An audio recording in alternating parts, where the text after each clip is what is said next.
অন্তমিল কবিতা ক্লাবে আপনারা শুনছেন কবিতা আবৃত্তি। আজকে শুনবেন সুনীল গঙ্গোপাধ্যায়ের কবিতা স্মৃতির শহর 15। আবৃত্তি করছি আমি নাসির আহমেদ কাবুল। একদিন কেউ এসে বলবে, তোমার বসবার ঘরে একটি চৌকি পাতবার জায়গা আছে, আমি ওইখানে আমার খাটিয়া এনে শোব।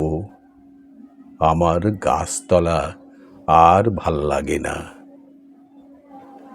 একদিন কেউ এসে বলবে, তোমার ভাতের থালা থেকে আমি 3 গ্রাস তুলে নেব, কারণ আমার কোনো থালাই নেই। আমার অনাহার একঘেয়েমির মতন ধিক ধিক করে জ্বলছে, আর আমার ভাল লাগে না।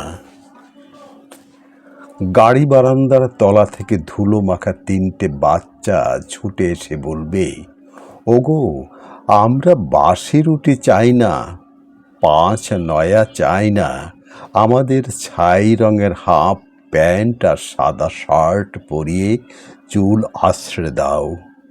আমাদের গাল টিপে দিয়ে বলল, সাবধানে, আমরাও স্কুলে যাব।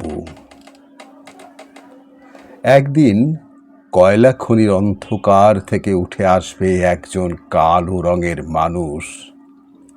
সে অবাক হয়ে বলবে, এ কি, আমার জন্য শোকসভা নেই কেন?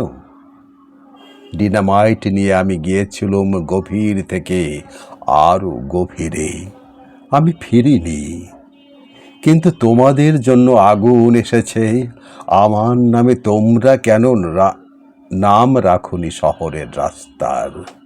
তবে সব রাস্তা কাদের নামে, তাদের তো চিনি না।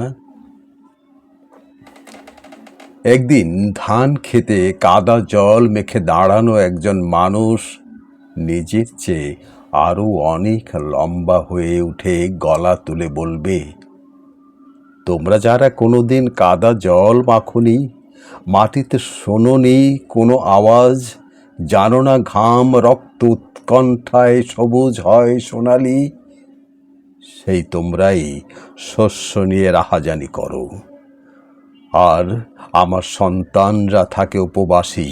তোমাদের লজ্জা করে না? আমি আসছি। সবাই ভালো থাকুন।